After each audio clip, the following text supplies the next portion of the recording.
बिस्मिल्लाहिर्रहमानिर्रहीम। डियर नाजरीन, आखिरकार पंजाब पब्लिक सर्विस कमीशन ने लेक्चरर्स की असामियों के लिए इश्तहार दे ही दिया। आखिरी इश्तहार जो 2017 में आया था, उसके बाद 3 साल के वक्फे के बाद 2020 में ये इश्तहार दिया गया है। इसमें पिछले 3 साल से काफ़ी दफ़ा कोशिशें होती रहीं कि पंजाब पब्लिक सर्विस कमीशन इश्तहार दे। जो साथी स्कूलों में काम कर रहे हैं, जो नए ग्रेजुएट्स हैं, फ्रेश ग्रेजुएट्स हैं, सब लोगों की ख्वाहिश थी कि वो अपने लेक्चरर्स की असामियाँ अगर आएँ तो वहाँ पे अप्लाई करें। इस वक्त मैं आपको ये बताना चाहता हूँ कि तकरीबन 5000 के करीब असामियाँ खाली हैं जो पंजाब के डिफरेंट कॉलेजेस में इस वक्त अवेलेबल हैं। ये बदकिस्मती से ये इश्तहार नहीं आ सका। अब वो इश्तहार 23 अगस्त को तमाम कौमी अखबारात में शाया हो चुका है और एप्लीकेशंस डिमांड कर ली गई हैं। तो आज मैं आपको अपनी इस वीडियो में कि पंजाब पब्लिक सर्विस कमीशन के जो अभी लेक्चर्स की असामियों पे भर्तियां होंगी, इसका किस तरह आप लोगों ने अप्लाई करना है, इसका अप्लाई करने का क्या तरीक़ेकार होगा, आपके इसके लिए मेरिट किस तरह बनेगा, मेरिट का तरीक़ेकार क्या होगा, आपको टेस्ट में एकेडमिक क्वालिफ़िकेशन इसकी किस तरह मार्किंग होगी, इसके साथ साथ आप इसमें पासिंग मार्क्स कितने होंगे, इसके साथ आप इसकी तैयारी कैसे करेंगे, क्योंकि डिफरेंट सब्जेक्ट्स के लिए ये लेक्चर्स की असामियाँ हैं।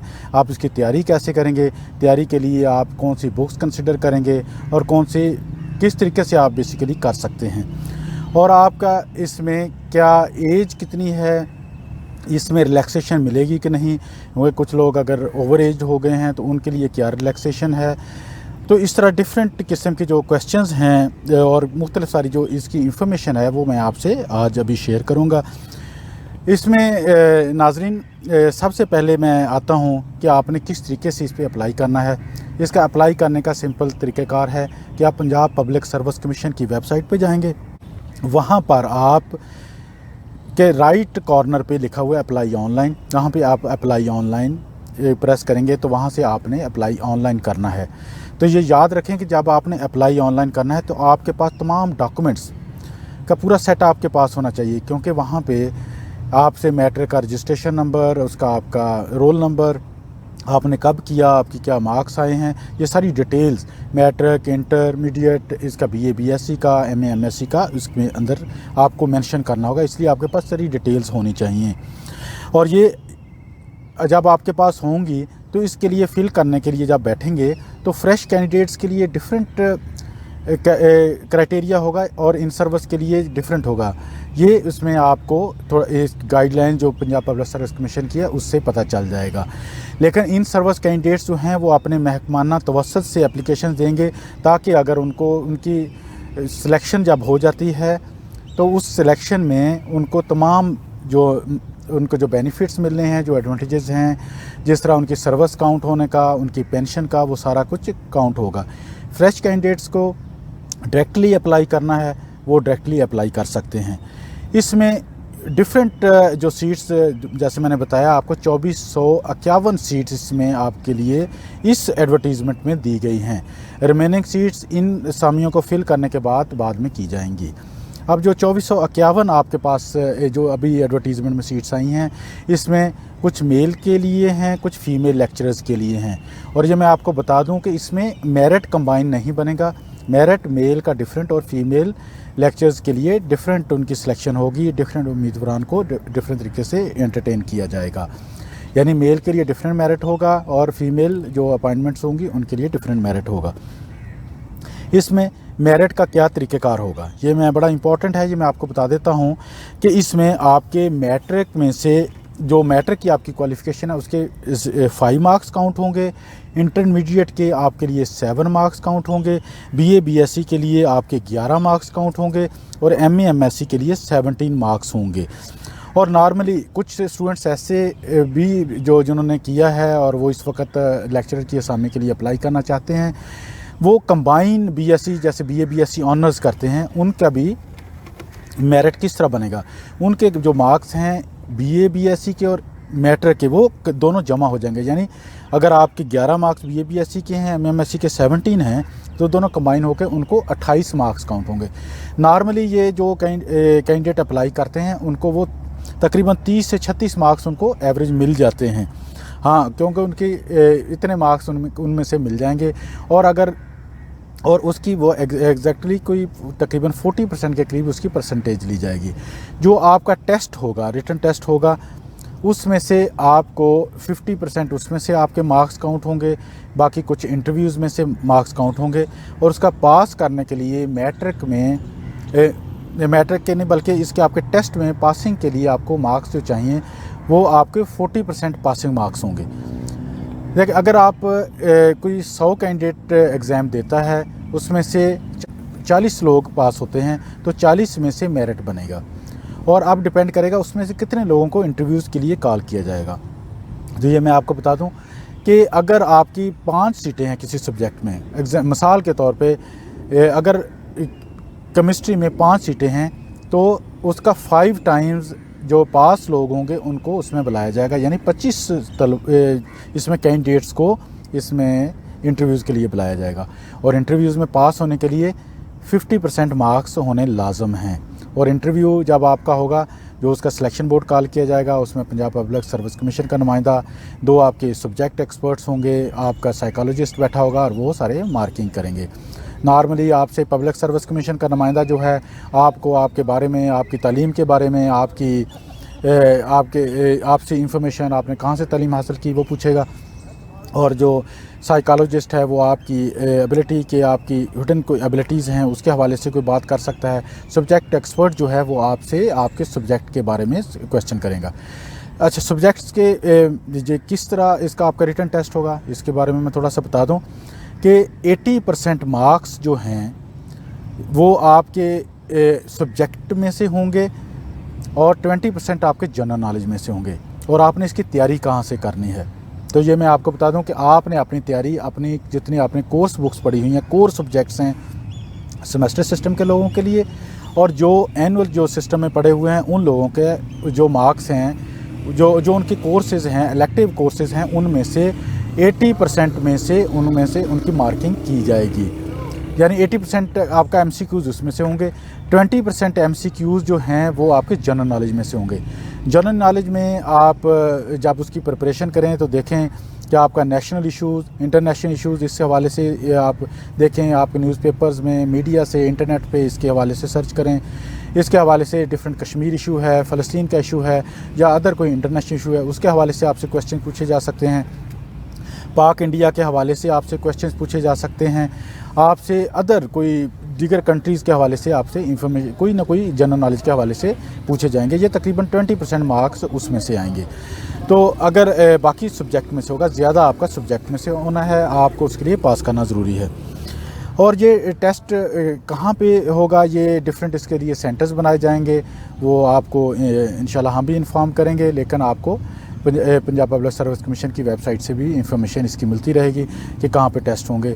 और अगर किसी किस्म की आपको इंफॉर्मेशन चाहिए होगी तो आपको इंशाल्लाह हम भी इस चैनल पे बताएंगे। लेकिन आप अपने पब्लिक सर्विस कमीशन के ऑफिस में भी रब्ता कर सकते हैं। इनका ऑफिस, हेड ऑफिस लाहौर में है। इसके अलावा 6 दिगर जगहों पे ऑफिस हैं, जैसे डेरा गाजी खान है, मुल्तान है और अदर शहरों में हैं। वो आप कर सकते हैं और वो आप वेबसाइट से देखें, आपको वहाँ से उसके बारे में इंफॉर्मेशन मिल जाएगी। तो अभी मैंने उम्र की बात जैसे पहले की कि इसकी एज कितनी होनी चाहिए, इसके लिए गवर्नमेंट ने पहले ही डिसाइड कर दिया है कि फ़ीमेल के लिए एज की रिलैक्सेशन ज़्यादा दी गई है। 20 साल से लेकर 28 साल तक के उम्मीदवार जो हैं वो इसके लिए एलिजिबल हैं। और 8 साल की रिलैक्सेशन है ख़वातीन के लिए और 5 साल की रिलैक्सेशन है मेल उम्मीदवारान के लिए। तो अगर आपका जैसे 28 से किसी मेल की उम्र 28 साल है, उसको वो 33 साल तक की उसको रिलैक्सेशन है, वो इसके लिए अप्लाई कर सकता है। इसके साथ साथ ये तो एज के हवाले से आपकी क्या क्वालिफ़िकेशन होनी चाहिए, ये जैसे एडवर्टीज़मेंट से भी ज़ाहिर है कि इसके लिए कम से कम 2nd डिवीज़न आपकी ज़रूर होनी चाहिए। 3rd डिवीज़न के लोग एलिजिबल नहीं हैं एक्सेप्ट इंग्लिश के सब्जेक्ट के। इंग्लिश में आपने देखा होगा कि सब्जेक्ट की सबसे ज़्यादा सीटें भी हैं और इसके लिए कंडीशन जो है वो 3rd डिवीज़न की है। लेकिन उन लोगों के लिए जिन्होंने अल्लामा इकबाल ओपन यूनिवर्सिटी से इंग्लिश का एक डिप्लोमा किया हुआ है, जिसका डिप्लोमा इंग्लिश में है, उसकी 3rd डिवीज़न है, वो इसके लिए एलिजिबल होंगे। अदरवाइज़ 2nd डिवीज़न के तमाम लोग एलिजिबल होंगे। अच्छा, इसमें बड़ी एक इम्पॉर्टेंट चीज़ है कि कुछ लोग समझते हैं कि मैंने तो सिर्फ एक ही सब्जेक्ट में किया, क्या मैं दूसरे सब्जेक्ट में अप्लाई कर सकता हूँ? यानी फिज़िक्स का जो जिसने मास्टर किया है, क्या वो केमिस्ट्री में कर सकता है या बायोलॉजी में कर सकता है? ऐसे नहीं है, वो रेलेवेंट सब्जेक्ट में ही करेंगे। लेकिन कुछ लोग कर सकते हैं, जैसे किसी ने एमए हिस्ट्री किया हुआ है या एमए पॉलिटिकल साइंस किया हुआ है, तो वो पाकिस्तान स्टडी के लिए अप्लाई करना चाहते हैं तो वो कर सकते हैं। इसी तरह डिफरेंट सब्जेक्ट्स के लिए आप जो हैं, जो मिलते जुलते सब्जेक्ट्स हैं, रेलेवेंट हैं, उनमें आप लोग अप्लाई कर सकते हैं। इसमें एक और इम्पॉर्टेंट है कि इसमें फ़ीस कितनी होगी एप्लीकेशन। इसकी फ़ीस जो है वो 600 रुपीज़ है एक एप्लीकेशन के लिए, और आप लोग जो हैं एक से ज़्यादा एप्लीकेशन जगहों पे भी अप्लाई कर सकते हैं, उसमें कोई ममानियत नहीं है। अच्छा, इसमें जब आप पास होंगे, उसमें से इंटरव्यू के लिए कॉल किया जाता है। इंटरव्यू के बाद फिर फाइनल मेरिट लिस्ट बनेगी, जिसमें एकेडमिक मार्क्स होंगे, आपके इंटरव्यू के मार्क्स होंगे, टेस्ट के मार्क्स होंगे, फिर उसके बाद फाइनल मेरिट लिस्ट बनेगा। इसके साथ साथ आपको कितने चांसेस हैं आपको अप्लाई करने के? ऐसे ये एक कैंडिडेट को एक सब्जेक्ट में 3 बार वो अप्लाई कर सकता है। यानी इससे मुराद ये है कि अगर लोग पहले 2 दफ़ा एप्लीकेशन दे चुके हैं किसी एक सब्जेक्ट में, तो वो तीसरी दफ़ा दे सकते हैं। तीसरी दफ़ा से ज़्यादा वो सब्जेक्ट नहीं दे सकते। ख़ा कोई ऐसे सब्जेक्ट में हो जिसमें आपने पहले टेस्ट दिया है, या इंटरव्यू फॉलोड बाय इंटरव्यू है, या सिर्फ टेस्ट है, या सिर्फ इंटरव्यू है, वो उसके चांसेस 3 काउंट होंगे। लेकिन ये एक सब्जेक्ट में चांसेस हैं। अगर आप 5 सब्जेक्ट्स में अप्लाई करते हैं तो आपके पास 3-3 चांसेस हैं हर सब्जेक्ट के लिए। ये तो बेसिक जो चीज़ें हैं ये आपको इसमें बताई हैं कि आपने किस तरह अप्लाई करना है, उसका क्या तरीक़ेकार होगा। ये सारा पंजाब पब्लिक सर्विस कमीशन पे गाइडलाइंस की फ़ाइल्स पड़ी हुई हैं, आप वहाँ से देख सकते हैं। और इंशाल्लाह ताला हम आपको इसका डिफरेंट कि किस तरह अप्लाई करना है, आपका उसका फॉर्म जो है वो उसको फ़िल करने का एग्जैक्ट तरीका बताएँगे। और क्योंकि ये फ़िल करने का ये बहुत इंपॉर्टेंट टास्क है, क्योंकि इसमें थोड़ी सी मिस्टेक भी आपको इनएलिजिबल कर सकती है।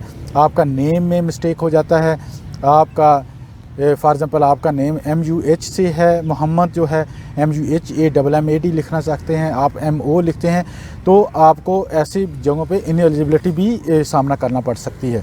इसलिए फॉर्म को बड़े कैटेगरिकली, बड़े देखने के बाद बड़े इजी वे में उसको फिल करें, ताकि आपको कोई फॉर्म फिलिंग में कोई प्रॉब्लम ना हो। और इसमें आप डॉक्यूमेंट्स को पास ज़रूर रखें ताकि इनएलिजिबिलिटी आपकी किसी वे से ना हो सके।